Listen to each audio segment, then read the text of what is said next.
So realtors get a lot of bad publicity. I've heard it all. We're scumbags. We're greedy. I hate you. You name it, I've heard it. So I got tough skin, so I can take it all, but we're all not that bad. And, some people are really generally here to help people. Just like with this video, I'm here to help you and educate you, and hopefully you don't find the wrong realtor. Most realtors can be your greatest ally, but some of them can be your most massive source of stress. Unfortunately, I'll give you some tactics and some red flags you need to look out for before you hire that realtor. In this video, I'm going to break down 10 things you need to look out for, and I'm also going to explain the new NAR rule that took effect August 17th of 2024. So first thing we're going to talk about is the NAR settlement. So now before a client buyer can look at a house, they must sign a written agreement with an agent. That is nationwide. It's across the board. There's no ways around it. If I was to show you a house without you signing this written agreement, then I could lose my license, get fined, all that good stuff. That goes for any realtor. So you may not like it. Was this decision made? I don't like some of it either, because before all we needed was a verbal, hey, we'll go check out a house. But now, unfortunately, this is taking place. So just to break it down for you, this is what it says. Buyers are now required to enter a written agreements with brokers before touring properties. A change that demands careful consideration, early decision making, and these agreements to take various forms, including single property agreements or broader representation agreements. Basically, what that means, if you're looking at one property, that here in North Carolina, we have a form where you can just view one property. Of course, if you see multiple properties with the same agent, you have to sign a form, a little check mark on the form. It's called a non-exclusive buyer agency agreement, where they will check multiple properties you're going to see. And when you get this form, read over it. It's only like, I think, 2 or 3 pages, I believe. But when you look over it, you'll see where it breaks down, talks about commission. It talks about, explaining how the commission is broke up. And also there's a duration on there. So you can definitely, look at homes with this one agent for 1 day, for 30 days, for 10 days, and make a determination if you want to work with this agent or not. It is a non-exclusive agency agreement. Then there is an exclusive agency agreement, which if you decide to put an offer in on a home, then you would need to sign an exclusive buyer agency agreement. So one of the red flags definitely is if if you contact an agent and they want you to sign this form immediately. I don't do that. If someone calls me, I'll explain what the form is. So, hey, if they call me and they find me on Zillow or Google or whatever, or YouTube, and they're like, hey, I want to see a house today at 2:00 and it's 12:00. I'll tell them, hey, not a problem, but there's some documents I need to send to you first that you need to sign. And I can't show you the house until you sign them. I'll send it to them by email typically. They want to come by the office or meet somewhere. I'll meet them and have them sign it. We can meet at the house, have them sign it. But I don't like doing that, because I'd rather them read over it at their own pace. And I tell them, if you don't understand what I'm sending you, call me. I will go over the forms with you, but it explains our commission and how it is split up now. And it has to be signed before I can show you a home. If any realtor is trying to push you, I would definitely, slow them down and say, hey, let me look at this form first, because you don't know what you're signing. You need to know what you're signing before you sign things. So next thing I will talk about is this term I've heard before. You may have heard it, you may not have heard it. Went around a lot the past year and a half, was marry the house, date the rate. And basically what that means is, at the time of this video, interest rates are about 6.5% right now. Why so much? 6.5%, 7%, 6%, and they're not terribly high, but definitely compared to where, 3-4 years ago at 2.5%, 3%, 2%, it definitely is high. So what a lot of agents were saying was, you're marrying the house.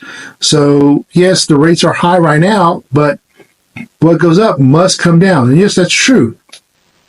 Rates are going to drop. When they're going to drop, I have no idea. You have no idea.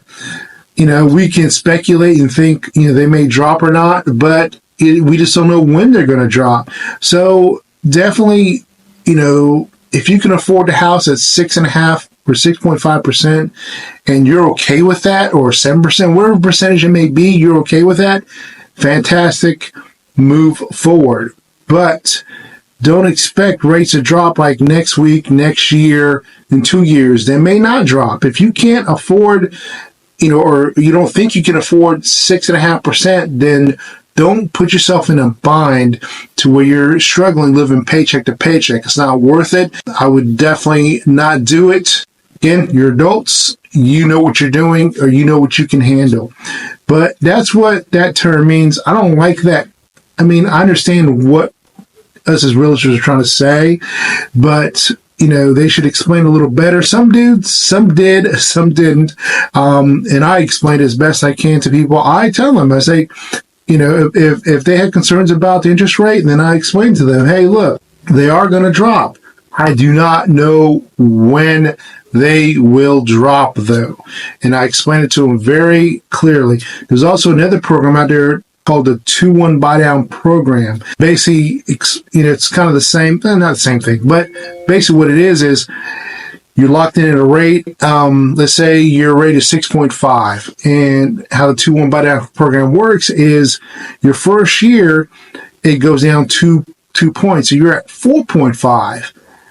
Second year, you're at 5.5. And then the third year, you're at 6.5. In hopes that in those 2 years, the rates would have changed to where it's significant to where you would want to now spend money to refinance and get that lower rate. But, we can hope rates are going to drop, significantly, or something you would like in 2 years, but we just don't know. It's a risk you're going to have to take if you're willing to do that. Again, make sure you can do 6.5, and I keep using that as an example, but whatever interest rate you want to lock in at, make sure you can do that first. Do not depend on this happening. Definitely what I would do is talk to your lender. If you don't have a lender, reach out to me. I've got a lot of preferred lenders I can definitely highly recommend to you. And, think of a good plan. You've got to make sure that it's not going to be a problem for you. Like I said earlier, I'm not a lender, but definitely, I'll give you my advice and, I'll get you in touch with a good lender. The next thing I see a lot sometimes is the red flag is that it needs work pitch. And what that means basically is, I'll show you a house. Let's say, for example, it needs some work. Most houses are going to need some type of work. No house is ever. It's like a bottomless pit of money. Perfect.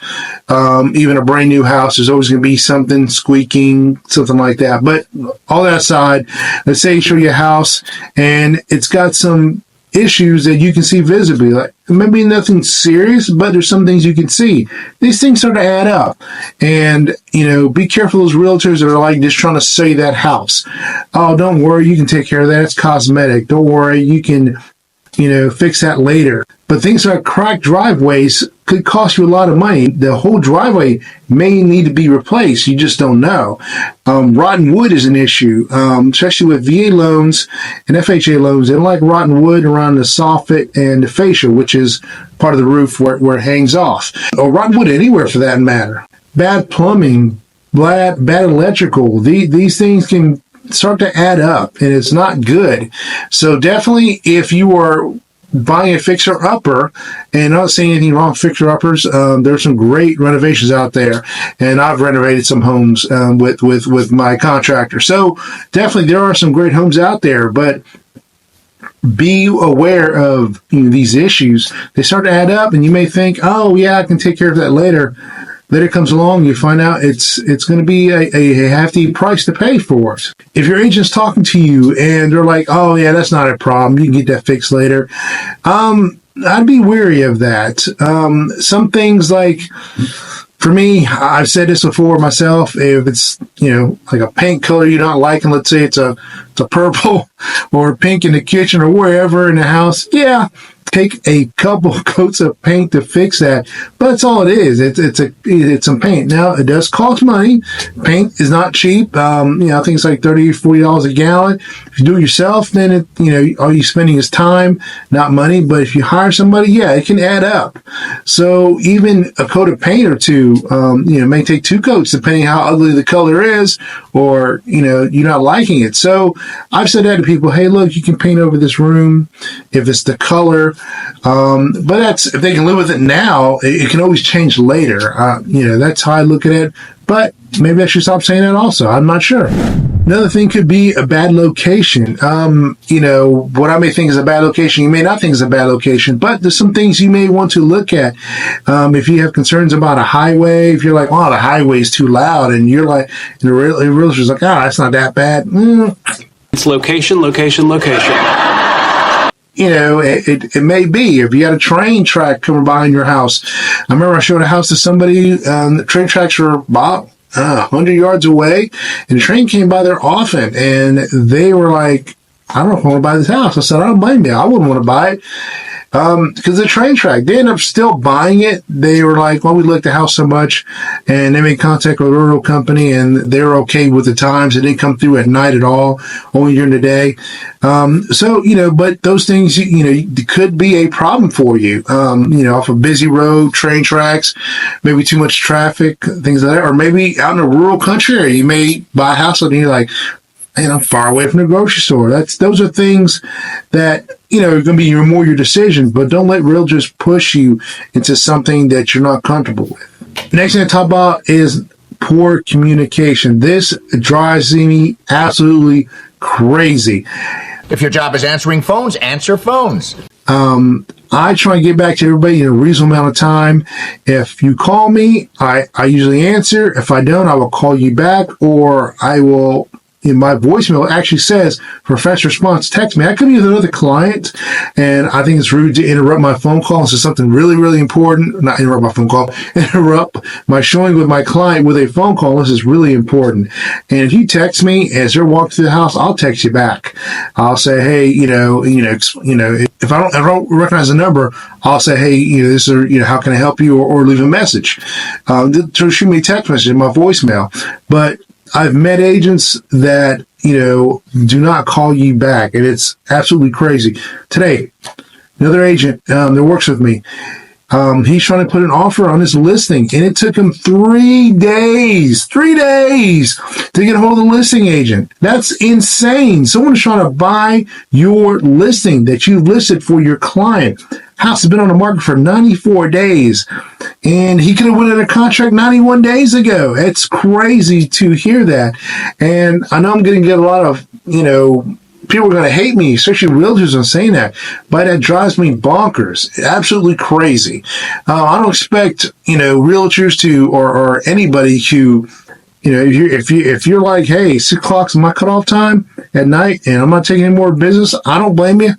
Not a problem there. I totally understand, but in a reasonable amount of time, I'd say at 9 o'clock in the morning to 5, 6 o'clock at night, I think, you should be answering your phone, or at least a text message, or at least acknowledge that you got my message. Definitely poor communication can hurt you a lot, cost you a lot of money if you're not communicating in a reasonable amount of time, because, time is of the essence, and things need to happen quickly. Next thing I like to address are definitely going to be real estate terms or jargon. When I talk to people, I talk about due diligence money, earnest money, closing costs, down payments. I explain all the 4 loans we typically use. I talk about material facts, things like that, caveat emptor, sold as is, home inspections, all these things. And I never try to use jargon, even in a text message. Sometimes I'll catch myself. For due diligence money, I'll put DD, which stands for due diligence money, but I'm like, talking to a client, you back that out. They're going to ask for what's a DD. Be careful. Like a termite inspection, we use the term WDIR, which stands for Wood Destroying Insect Report. If I said that to somebody, they'd be like, what? What are you talking about, Willis? termite inspection. And what I mean by all this is definitely make sure your agent explains to you what these terms mean, especially due diligence money, earnest money, closing costs, and down payment. To me, those are the most important ones. I talk about due diligence money and I break it down even with examples of scenarios or things like that. And I ask them, do you understand? And even if they go, yes, I do, I tell them, anything I tell you and you don't know what I mean or don't understand it, please ask me. Call me, text me, email me. You can call me next week and go, hey, you mentioned due diligence money. Can you explain again to what that means? So another thing is pressuring you to overbid on a house. I don't like to do this to folks. Obviously, I don't want you to overbid on a house. If the house has multiple offers and it's been on the market for a couple days, I would suggest if you really like the house, then you can't come above, you're allowed to come above over asking price. Totally up to them. I'm not telling them to do it. I'm not telling them not to do it. It's up to them. I would just say, short time on market, they got multiple offers. How much do you like the house? If you like it a lot, I would suggest coming over asking price, but not necessary. They don't have to. And that's that. I don't pressure them to do it now. 3 years ago when this market went totally crazy because of the pandemic, and interest rates were 2%, 3%, 2.5%. Yeah, you definitely better come in high. You better come in over asking price because good chance you will not win. So that was a different time. And definitely not that right now. We are still in a seller's market. And what I mean by that is we've got more buyers than we have homes, but it's definitely shifting. I could see it shifting. I got a few listings that have been on the market for, 50, 60 days right now at the time of this video. And good chance if they want to sell their house, they may want to think about lowering their price soon or definitely pay some closing costs, maybe a little bit of both. Again, I don't pressure anybody. That's up to them as sellers or buyers. So definitely, I see that the market's shifting back in, and we got about 2,000 active homes on the market, just over 2,000 active homes in the Fayetteville surrounding areas. And typically to be in a balanced market for our area, we need at least 4,000 to 5,000 active homes. So not there yet, but just 2-3 months ago, we were at about 1,300 active homes. So it's growing quickly. And definitely, just a pro tip, if the agent wants you to overbid, ask them why. Well, why are we overbidding? If it's just because they want you to, back up these claims, have them explain why they want you to overbid or why they think you should overbid. The next thing is never tell your agent your financial details. I would never say that to an agent.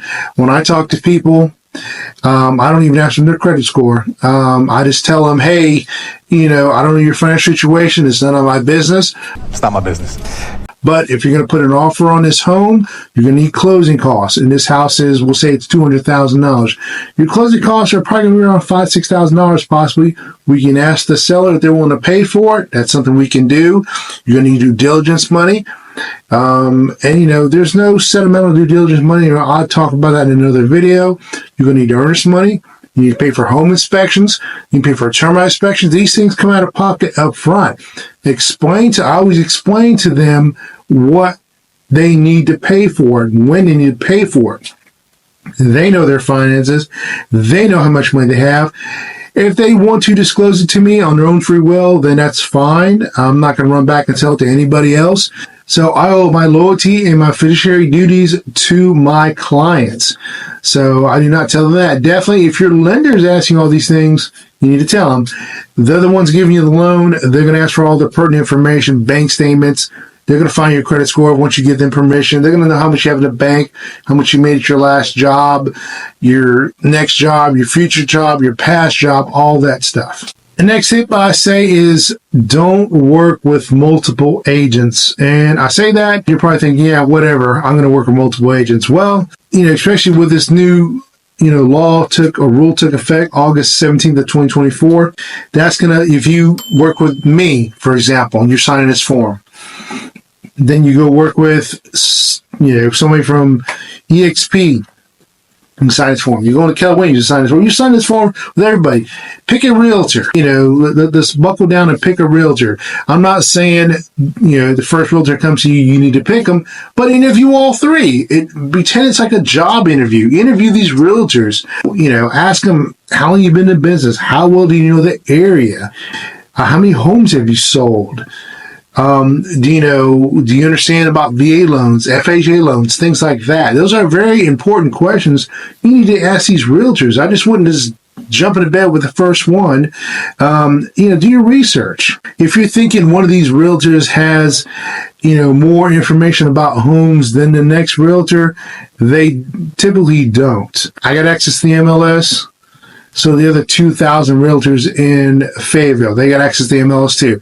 There's nothing special about them from me or me from them. Now, of course, I may know in my office that, hey, one of my co-agents is about to list a brand new listing coming on the market tomorrow or in a couple days. And I could tell my client that's something I could say, hey, but that's, are you going to just jump around to realtors hoping that somebody says that to you?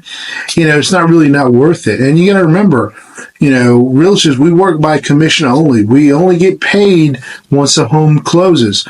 So we're spending money on gas, time, showing you homes, driving around town, giving you, all our expertise and, educating you on, the buying process, things like that. So take those things in consideration before you start looking at, just going to look at houses with any Joe Blow agent. A good way to find agents definitely is ask around. Ask your friends or family, who do they use? A referral is a great thing. So if someone refers an agent, I get referrals all the time. I used to work at the Fayetteville Police Department, and I've got a whole bunch of, first responders reaching out to me. Hey, I'm ready to buy a home, and, I want to work with you because they trust me. They know who I am.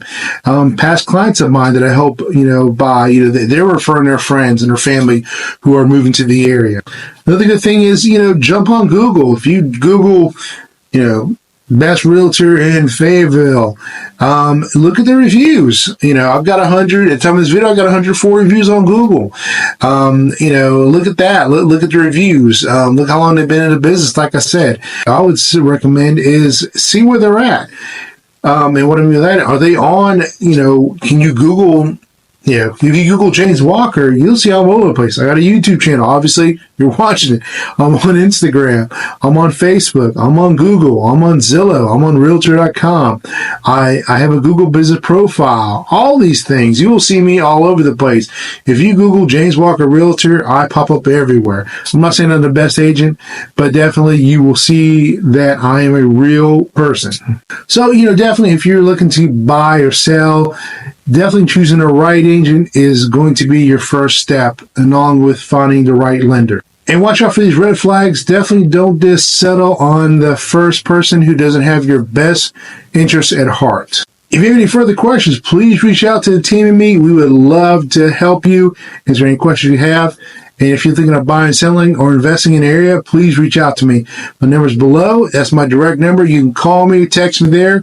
Or if you like, you can click this QR code up here in the corner and set up a Zoom call with me, and we can talk on Zoom.